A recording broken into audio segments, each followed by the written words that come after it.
have something in my throat. And Okay, and I just want to again highlight for those people that have just joined us again since we just exited recess, the witnesses will be at this lectern. They will have 2 minutes, both lead opposition, lead support, and then the Me Too's. Again, we would like for everybody to line up very quickly, your name, your organization, and whether you support or oppose, and then Senator, whenever you are ready. And I think I got a gavel, sorry. We're back in.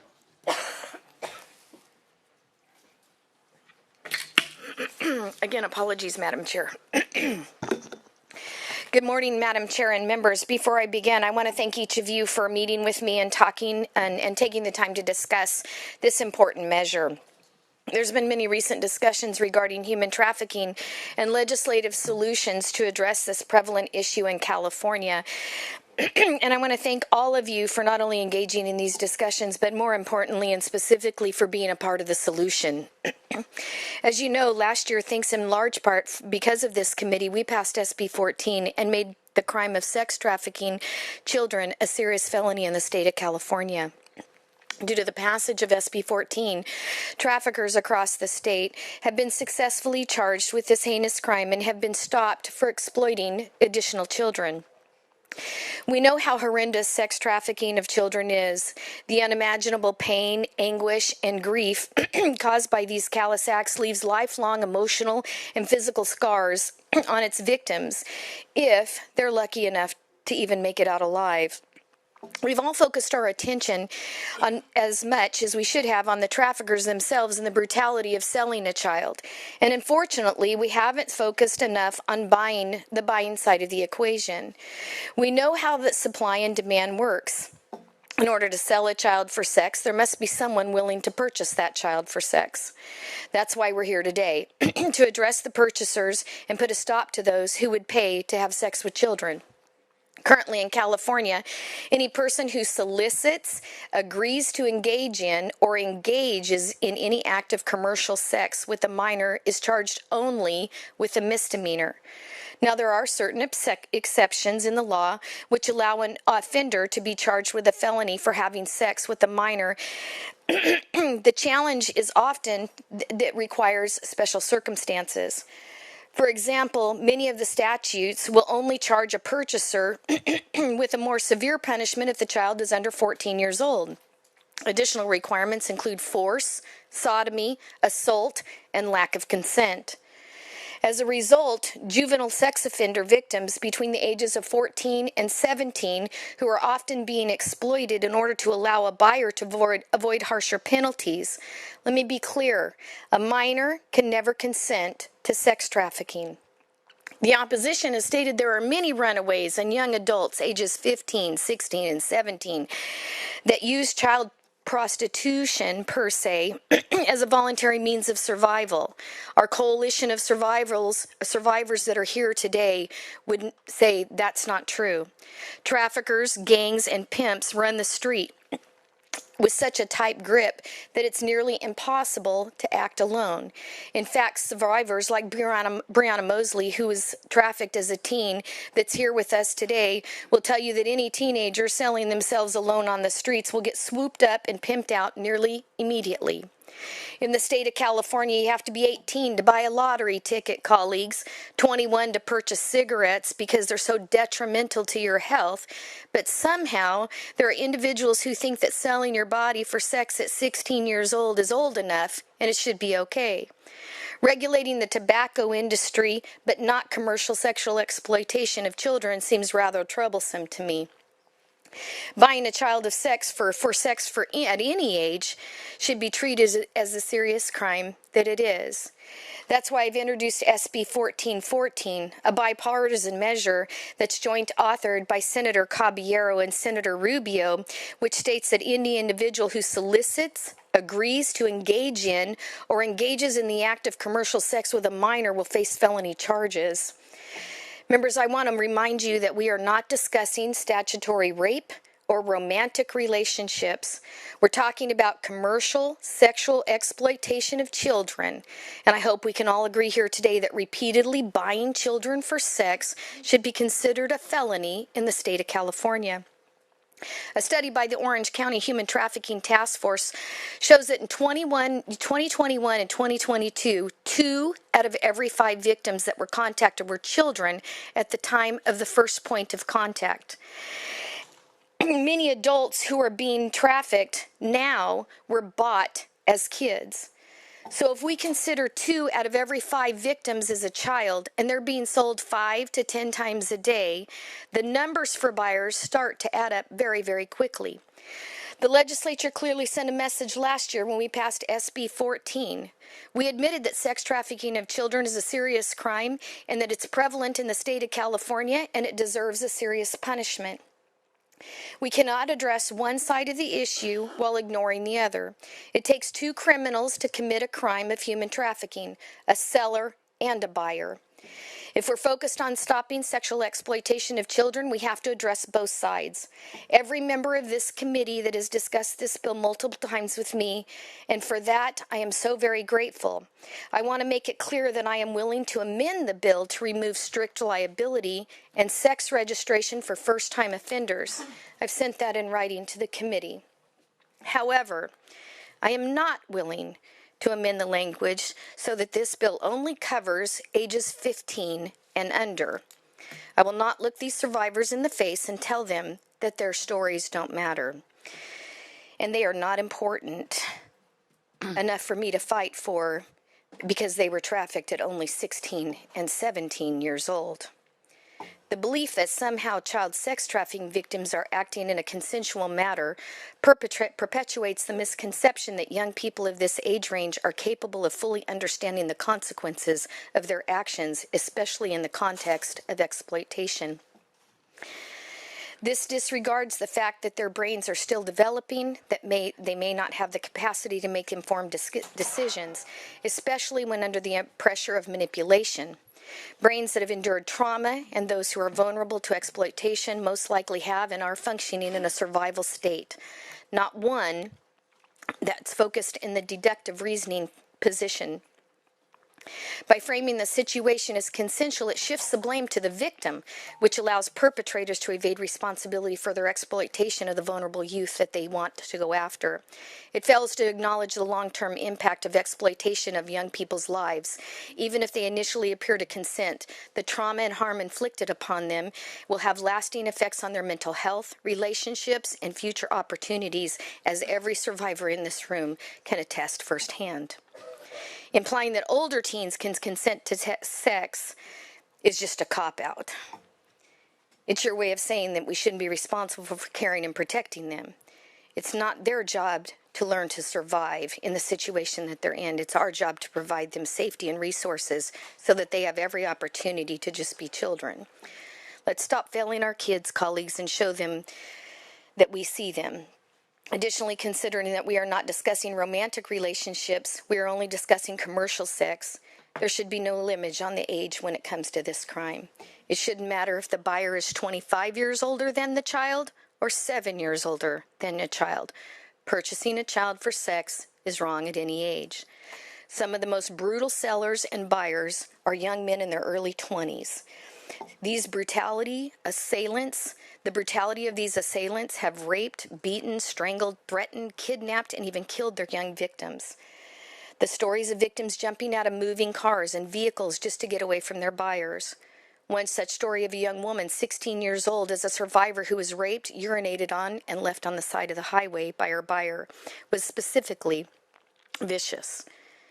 There are many more stories like these, and the one thing they all have in common is that these young children, we have failed them. They deserved our protections, and then they deserve our protections now, and I'm not willing to leave them behind. SB 1414 has received over 60 letters of support from human trafficking nonprofits, district attorneys, and community organizations, as well as national organizations like the National Center for Sexual Exploitation and Exodus Cry.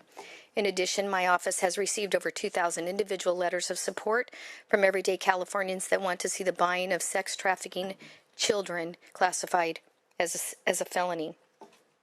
The buying of sex trafficked children, or the buying of children classified as a felony. I apologize for that error.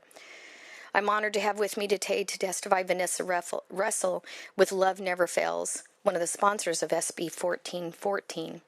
Love Never Fails fights every single day to end the horrendous practice of sex trafficking to protect survivors of this horrible crime. Additionally, to shine the light on this issue, firsthand knowledge, my second witness is an incredible advocate with the teen sex trafficking and a teen sex trafficking survivor, Sandy Esparza. Ms. Russell. You will be timed at 2 minutes. Thank you. Thank you. My name is Vanessa Russell. I'm the founding executive director of Love Never Fails. We are a Bay Area nonprofit that houses children between the ages of 12 to 17 that have been impacted by human trafficking. We also provide workforce development for those survivors and others, as well as mentoring and a variety of other services. One of the things that we feel so strongly about is to provide love and honor for the courage that they have to go on after experiencing the horrific pain of exploitation. Love Never Fails was founded 13 years ago after my 15-year-old dance student was raped in Hayward and sold for a year. During that time, she, like other commercially sexually exploited children, was under the control of several pimps who took all her money and beat her while she had to sleep with and or sell sex to and or be raped by 9 to 21 men brutally daily for $50 to $80 each. These buyers, usually men of affluence and education who should know better, took no issue in using a vulnerable Afro-Latina girl for their own sexual gratification, taking no concern for her long-term psychological, physical, and emotional pain. As one buyer stated, "I see girls like a cup of coffee. I drink them up and throw them away."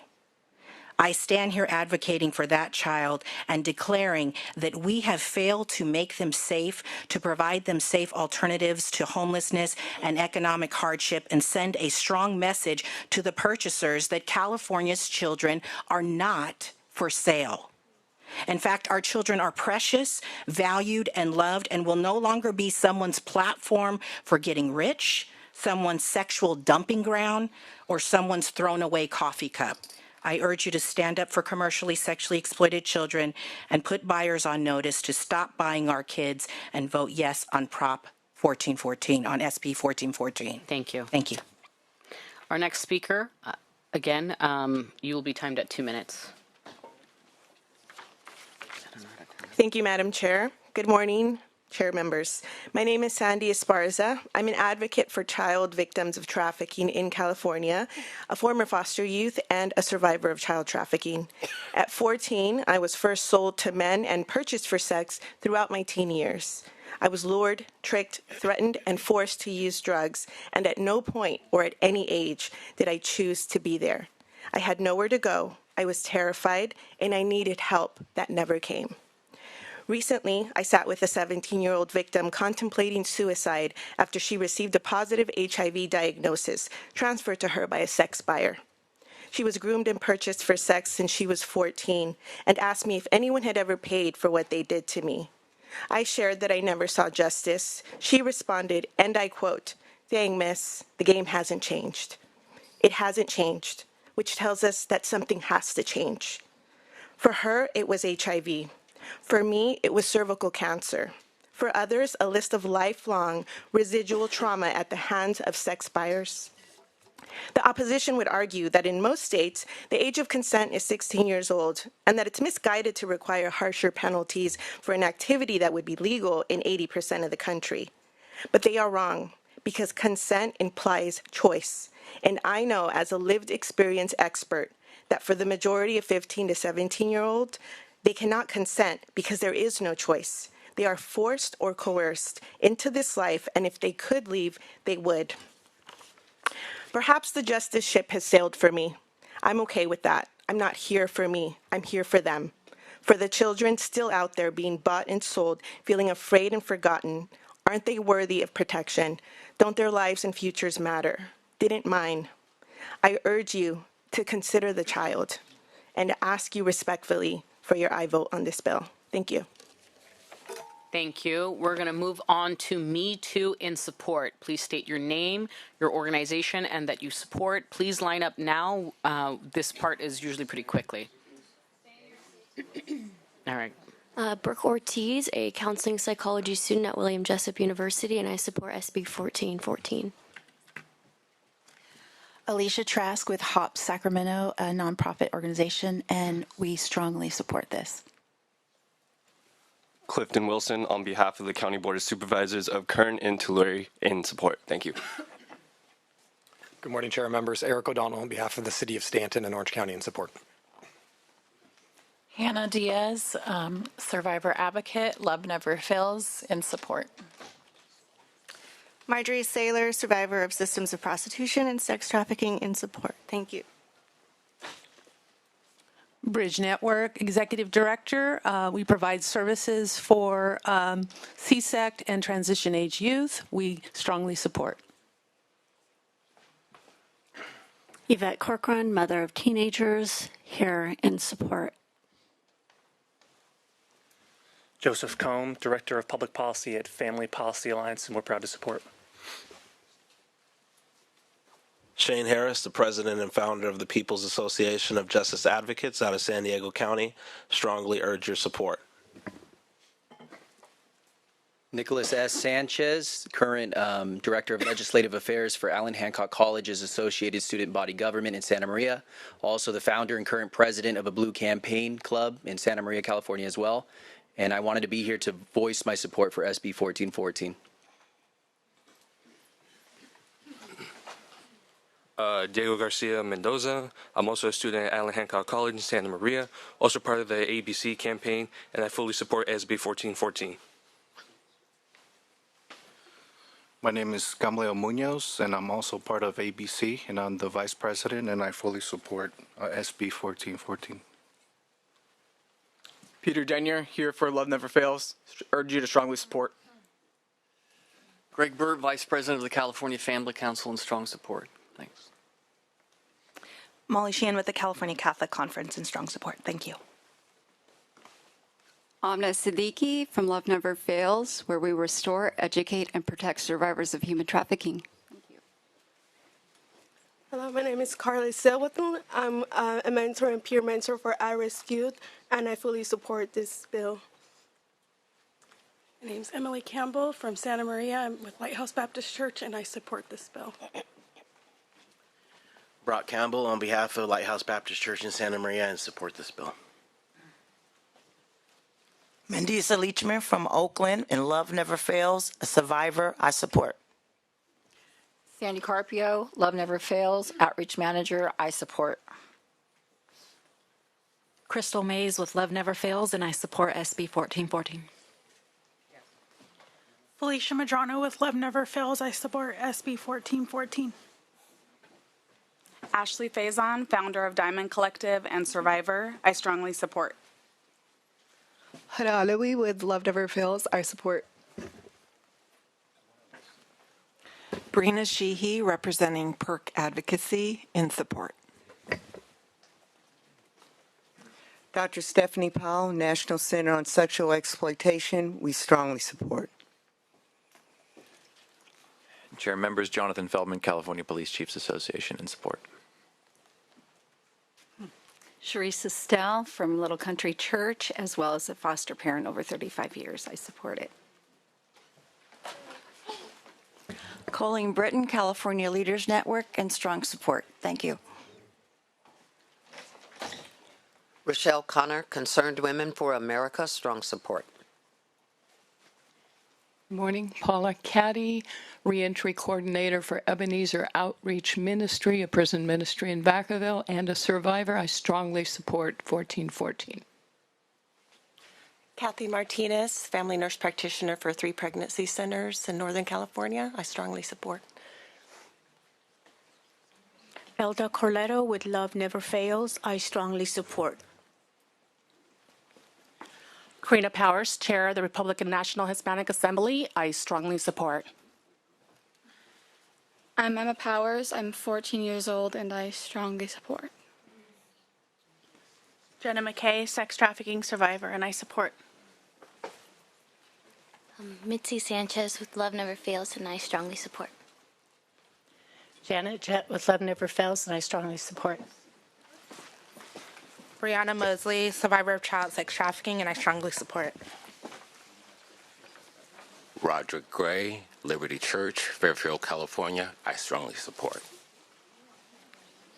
Kaylee Kozak, namesake behind Kaylee's Law, and I strongly support. Jewel Baraka, survivor of trafficking in prostitution and hardcore porn, and working as an advocate with Journey Out Los Angeles. I strongly support. Helen Taylor, Vice President of the National Anti-Trafficking Organization Exodus Cry, standing with survivors in strong support. Megan Berger with Redemption House, the Bay Area, former foster youth and survivor of sexual abuse and human trafficking. I strongly support. Elizabeth Quiroz, survivor of human trafficking and co-founder of Redemption House of the Bay Area, and I support. Heather Boyce, survivor advocate with Love Never Fails, and I strongly support. Dr. Doug Bennett, founding executive director on behalf of Magdalene Hope, Restoration Ranch Women's Shelter, Rescue Grounds Coffee Company, and People for the Abolishment of Trafficking Humans. I'm a former sex buyer. I've been fighting human trafficking for 15 years. Passing this bill will help end sex trafficking. I urge you for an aye vote. Thank you. Hello, my name is Christy Von Wahlberg. I'm a resident of Orange County and a former childhood sex abuse victim, but I am a survivor here standing today with Shannon and her team. This bill is necessary to switch the tides. Thank you. I support. Sorry, thank you. Hi, Denise Aguilar, Freedom Angels, in full support. Hi, Tara Thornton, Freedom Angels, in full support. Pastor Brandon Campbell with the California Baptist for Biblical Values, Northern California Director, in support. Christine Campbell, just a concerned parent, in strong support. Thank you. Seeing we have no other support witnesses, and I want to thank everybody, including especially the survivors, for showing up. I will move on to lead opposition. Opposition, you will be timed at 2 minutes. Natasha Minsker, Smart Justice California. We oppose this bill unless it is amended to address the very serious and important problem that Senator Grove and the advocates have brought forward of older adults soliciting sex from children. Unfortunately, the bill as drafted is much broader, and it threatens to have unintended but devastating consequences for teens and young adults. First, the bill as drafted is not limited to older adults soliciting children. It's not limited to adults soliciting at all, but applies even if the person soliciting is 16 or 17. Second, the bill applies even if the person solicited is just a day away from their 18th birthday and has no requirement for an age difference between the two individuals. This is a significant departure from the laws of almost every other state in this area. As a consequence, the words of a stupid 17-year-old who makes a dumb mistake and offers anything of value to another 17-year-old for any kind of sex act is a felony under this bill.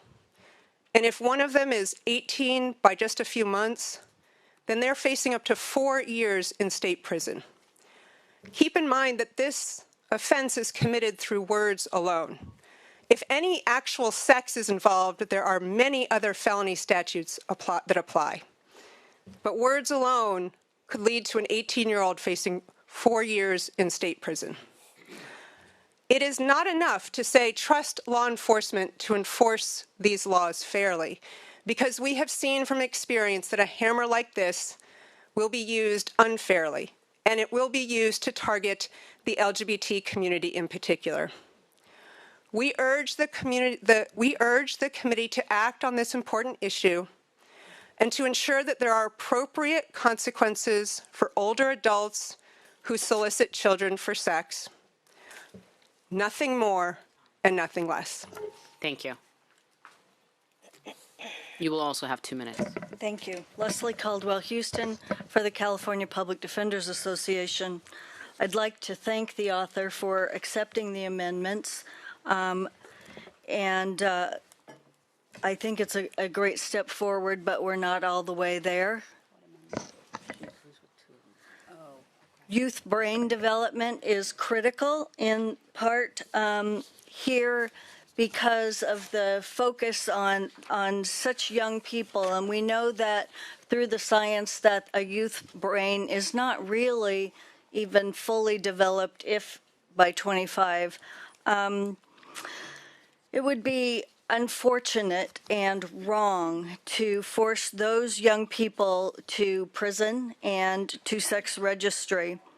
It should be noted that while the age of consent in California is 18, in at least 30 states, ranging from Pennsylvania to Ohio, Alabama to Washington, the age of consent is 16 years old. Several more states have set the age of consent at 17. Make no mistake, prosecutors have the full ability and access to existing laws to use against people who sexually abuse minors and send those people to prison for decades. The bill is still flawed, and we continue to urge your no vote until we can address the issues raised both by the Public Defenders Association and by my colleague who just spoke. Thank you. We are going to move on to opposition Me Too's. Again, state your name, that you oppose, and what organization you belong with. Norma, Ella Baker Center for Human Rights, in opposition. Glenn Backus, father of two, Ella Baker Center, in opposition. Roxana Gonzalez, survivor of sexual assault with IJ Action, strongly oppose. Danica Rodham on behalf of Initiate Justice, Californians for Safety and Justice, the Pacific Juvenile Defender Center, in respectful opposition unless opposed. Amended. Amended. Thank you. Yolanda Navarrete for Initiate Justice Action and Felony Murder Elimination Project, also sexual abuse survivor, in opposition.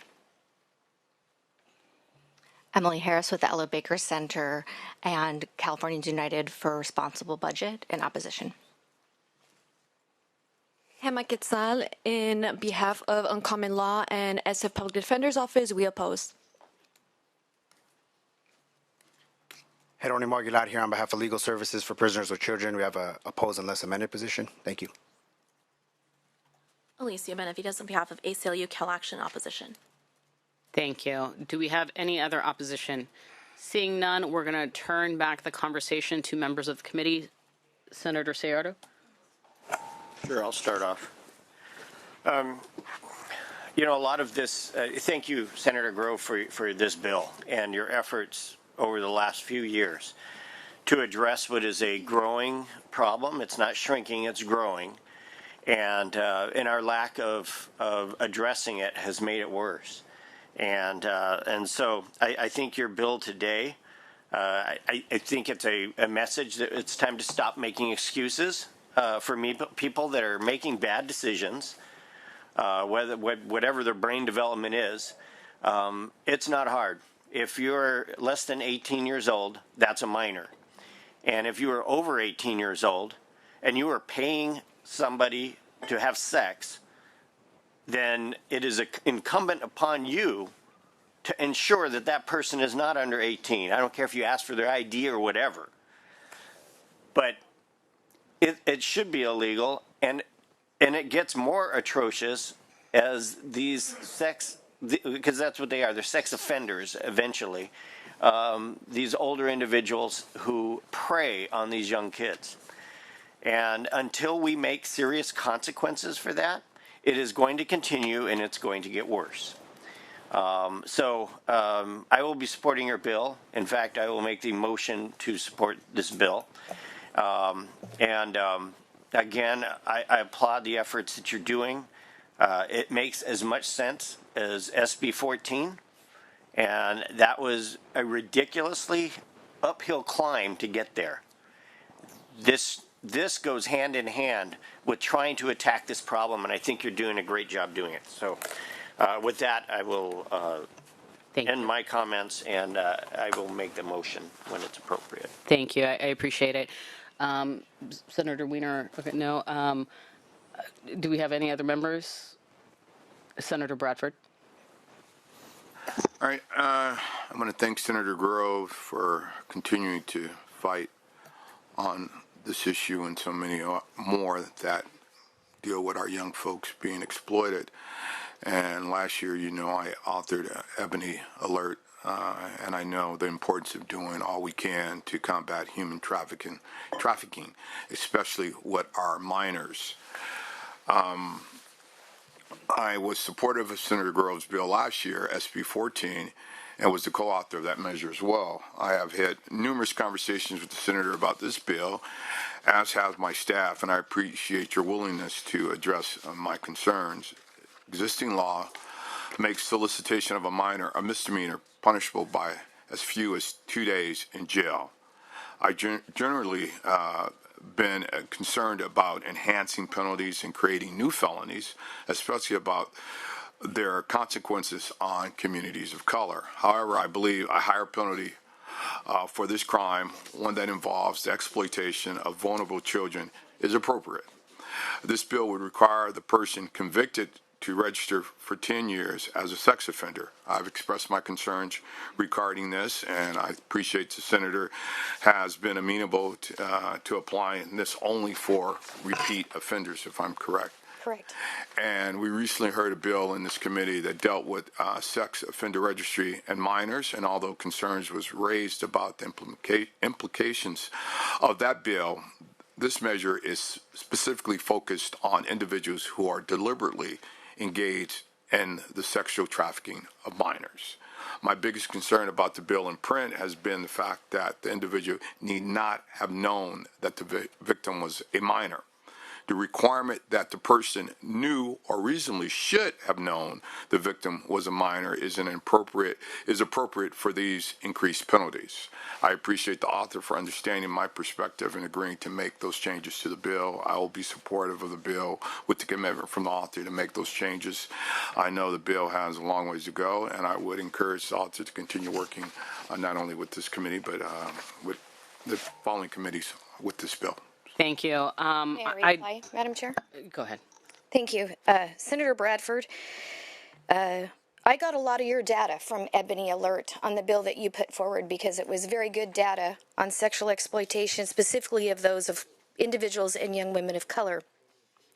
And I thank you for your support. I thank you for working with my office and your staff working with my office. I did offer the amendments to the committee in writing that I would take the strict liability out, and I would also address the issue and the concern that you had. I think the chair is going to address that now, if I'm correct, because they did not accept the suggested amendments that I asked, or that I agreed and you and I had talked about. So just to make the record clear, but I thank you for your courage and your support and your conversation that you've had with me over the last several months over this piece of legislation. And again, to be the hero of Ebony Alert, I track it on social media, and every time it says @Ebony Alert or #Ebony Alert, I get an alert, and your bill is very much working to protect those in this industry. So thank you. I do wish the committee would accept the two amendments that I offered to accept, without the exception of the others that have concern. I have a technical witness here for the actual, I'm a high school dropout and a wave of continuation kid, and sometimes I wonder how I even managed to get in this building. So I have a technical attorney who can go up against the other two attorneys just spoke, that's a witness for the actual technical legal expertise, Tyson McCoy, Supervising District Deputy, District Attorney from Santa Barbara County. But in my layman's term, I highly doubt that seniors in high school are going to be the targets of law enforcement going after buying children for sex. And I even offered an amendment that said, if you're 18 years old and you're with your classmate and you're going to engage in this, that, we could amend that language that would make people feel more comfortable about that situation. Our intent is not 18-year-olds. I highly doubt that law enforcement will pursue 18 years old or the evil buyers that we're going after. And I did actually submit language that was given to us that would supersede any questions according to the law. That was also declined by the committee, from my understanding, based on the communications that I've had but can I ask Kyson to comment on the technical question? Not at this time. I think that there's another senator that Sure. would like to comment. Senator Skinner.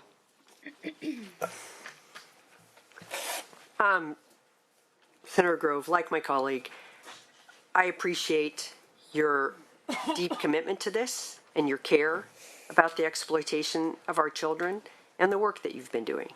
And as our colleague, I supported the bill last year, and I have also done similar work in trying to further protect our kids from sex trafficking and exploitation. The issue I have with the way the bill is constructed now is it reflects some of the comments that we've heard, and even some of the folks who opposed are even survivors. Let me step back for a minute. So, and I totally appreciate, and it is why I supported in past legislation removing the criminality we used to consider a minor who was sold for sex. We used to consider the minor the criminal, which was completely inappropriate. And I supported the legislation to change that. And I will note that we had many DAs, many of the same DAs who support this, who completely opposed that and who said, no, we must keep the minors criminals because that's the only way we're going to stop this. That's our way to, and I was like, no, we have to stop the market. We have to stop we have to get into cutting that. Now, of course, that is not easy to do because I think, as all of us know, selling sex has been within human cultures for millennia. Not to say that I don't support us doing everything we can to try. But the problem with how it's constructed now is it is not designed solely and only to get those persons who are being sex trafficked. Additionally, it goes after individuals who have not, who again, it's verbal. They haven't actually engaged in anyway, it's you could have sting operations where, it's just a very difficult area of law to get into. But certainly where we have, for example, 10-year age differences and perpetrators who have committed an offense more than once, then it's clear. They know what they're doing, and such penalties as the kind of penalties you have recommended are appropriate. But how it's constructed now, for my taste, and I think as my understanding of what the committee's offered, goes too far. So I would be comfortable and would support your bill if it had the amendments that the committee has been asking for. And those amendments are, gotta get my glasses, are the removal of the strict liability, that's the knowledge part, the making the penalties and mandatory registration apply only to adult perpetrators, for minor victims under 16, making it a wobbler on the first offense and a straight felony on the second offense in county jail. And me personally, I would like the 10-year age difference there, but I know the committee has offered what I just described. I can live with that. And then finally, the mandatory registration if the minor was under 16 and the perpetrator or defendant had the 10 years difference. So for repeat offender. So those are the amendments I would like to see. And I don't know if it's appropriate. Well, would you take those amendments that the committee has offered? So before I answer that, I answered it when I was having a conversation. I'd like my technical witness to come up and explain to you why that doesn't work in the real world.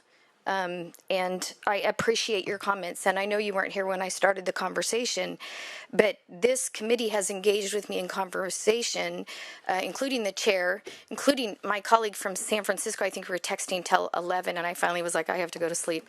But who has engaged in the conversation to try to solve this problem. Again, my colleague, Mr. Bradford, who wrote the Ebony Alert, I can tell you that when you talked about sting operations and you mentioned that, and you mentioned the individuals who purchase children for sex and your amendment that you're requesting, I wrote as fast as I could. I apologize. But when you talked about the amendments for the wobbler on the first offense and the second offense, the bottom line is Second that offense is not a wobbler. or the second offense is not a wobbler. My understanding is Okay. the committee, if I'm correct, has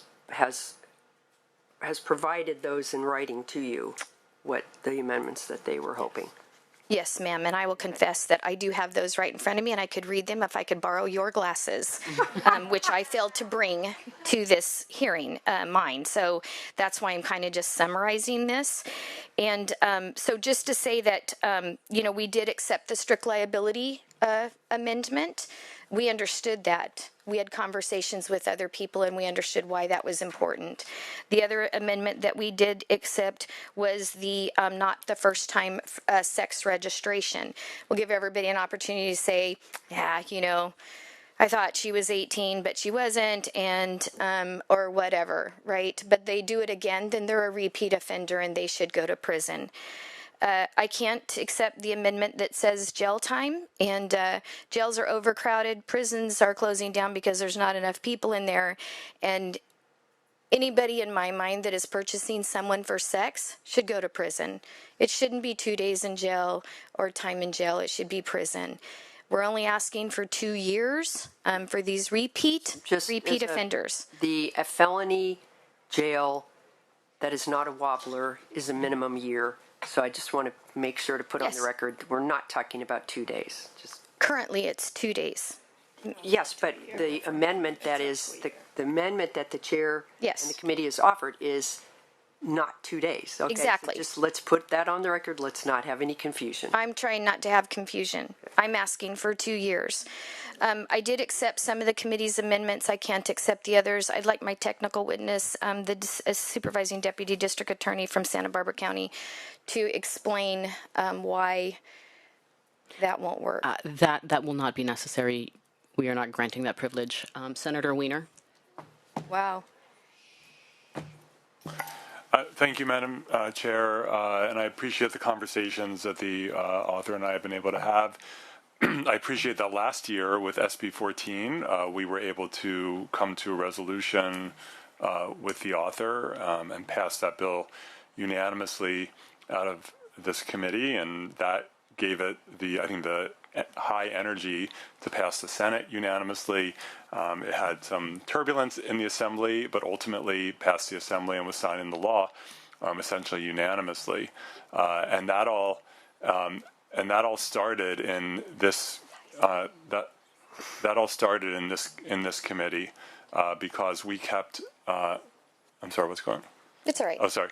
That all started in this committee because we kept an open mind on the issue, worked with you, and we were able to come to a resolution. And I think we've all gone into this. We could have easily just said no to this bill because, as I'll explain, this bill is incredibly overbroad, in my opinion. And we could have just said no, but we, in good faith, and I think on both sides, tried to work through this. As my colleague from Go ahead. Sorry, there's a lot going on. Yeah. As my colleague from Berkeley articulated, this bill goes well beyond human trafficking, and I think human trafficking, we should be throwing the book at people. This bill will sweep in a lot of people who are not trafficking. This bill will send people to state prison, put people in the Sex Offender Registry, which is basically effectively, in many ways, the end of their life for people, whether or not they're engaged in human trafficking. And again, even if there's no physical contact whatsoever. And so I think the amendments that Senator Skinnner has articulated are reasonable. And I'm supportive of the bill with those amendments. Thank you. Thank you.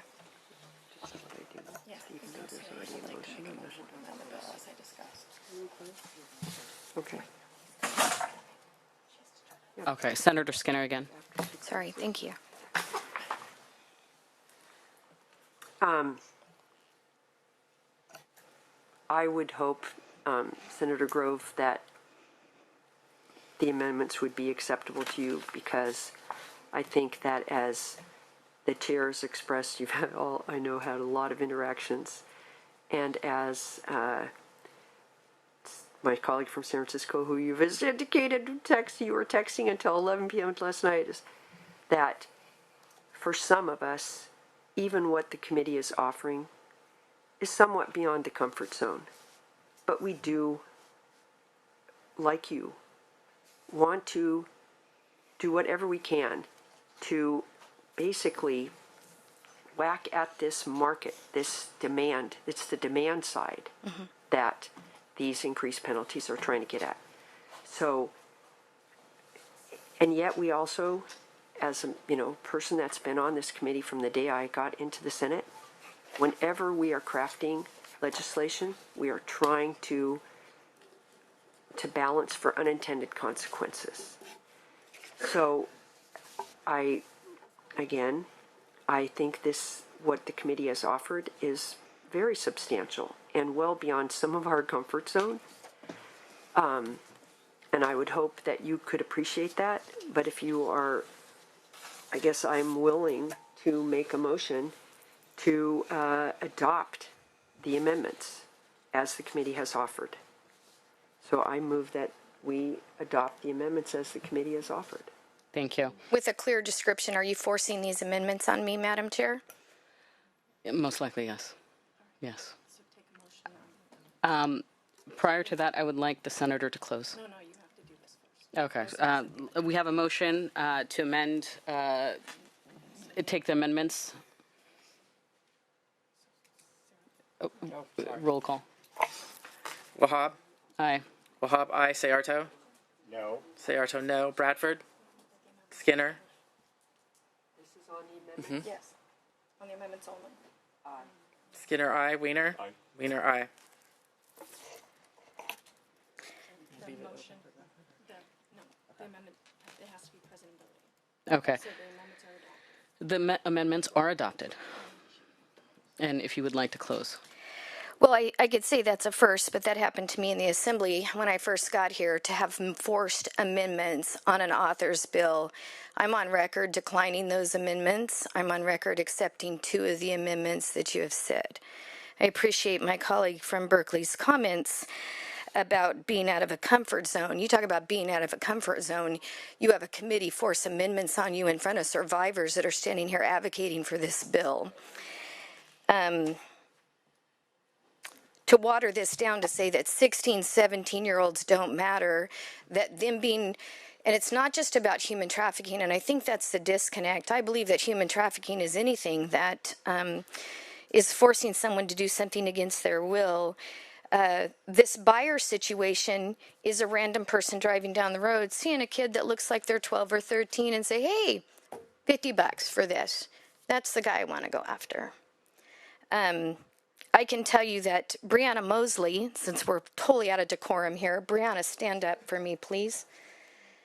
Where are you at? Brianna Mosley told a story this morning, and I've heard her story before. Her and her sister were both trafficked. Her mother looks desperately for her daughters in this dark underworld. She put posters up all over. My 15-year-old daughter is missing. The buyers would see these posters and come seek her out and say, are you really 15? I want you because you are 15. Or 16, according to her. 15 was her sister and 16 was she was. So there are people out there that are purposely doing this. And to say that Brianna doesn't matter, or her sister who was killed or died because of this horrific, heinous crime, to say they don't matter is completely unacceptable. And I want you to know that I fully object. I don't have a rule or anything on this, that you have legal expertise on the dais, and you have legal expertise that came and testified in opposition, and that, Madam Chair, you refused to allow my legal expert to talk to you about the opposite Senator, side you had of 2 that. witnesses that you could have brought in. You also had a large coalition. We've been working with you. I would like you to stick to the close. Absolutely. You had 2 witnesses and your legal support on the dais. Let's just be real. Okay? So my legal expert that is here, standing here, has the opposite of what, if you would hear, could convey the reason why those amendments are not accepted. And I realize that you're looking at your committee consultant. But I want you to know that I think that forcing the amendments on me and this bill is completely unacceptable. I would also like to close with this. As I was standing here today, I got a text from John Perez, the former California State Assembly speaker, and he said, the public offender is ridiculous. She says, what she says is not fully developed until 25 and opposes protecting them. So she advocates, according to Mr. Perez, that she wants to protect children that are not fully developed in their brains until 25, but then advocates against protecting them under this piece of legislation. I thank this former speaker for sending me that text, because I did not know that he had apparently worked with her on that legislation. I'm going to leave it at that. Thank you, Senator. We need a new motion because the bill has been amended. All right. Made the motion. We need a new one because it was amended. I'm going to withdraw the motion for a minute. We need a new motion. All right. Do we have a motion on the amended bill? Can you state the amendments for the record as well? Don't just point to a piece of paper, please. They have been stated, but she has already read them on record. Senator, would you like to make a motion?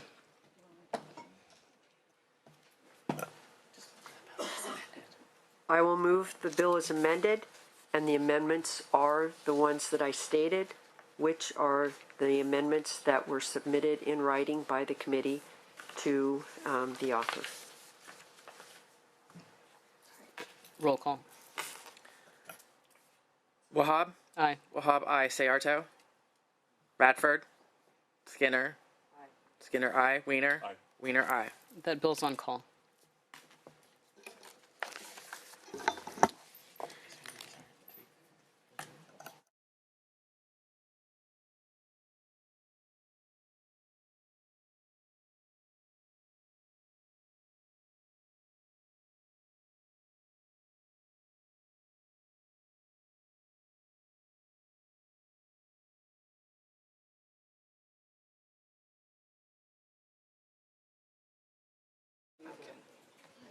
I could do the motions on the ones that haven't been. So let's call for a motion on file item number 1, SB 894. So moved. Oh, no. Sorry. Withdraw your motion. Withdraw your motion. Withdraw that motion. Apologies. Withdraw that motion. No move. SB 894 All right. Can you say which one? Everybody was here now, right? needs a motion, correct? Yeah, but everybody was in the room. Yes. Okay. That has no motion. That bill will be held in committee.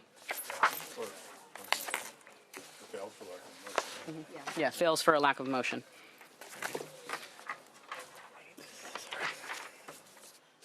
You can lift the call on 989. Let's lift the call. SB 989 Ashby motion was due pass as amended to Judiciary Committee. Bradford? Skinner? Aye. Skinner, aye. Wiener? Aye. Wiener, aye. Leave it open for Bradford. That bill will be on call. 1011 Jones. 1011 Jones motion is due pass to appropriations. Current vote is 1-2. Bradford? Wiener? No. Wiener, no. That bill's on. Chair. Yeah, Senator Jones would like reconsideration on that bill. Senator Jones will be granted reconsideration. That bill's still on call, though, just FYI.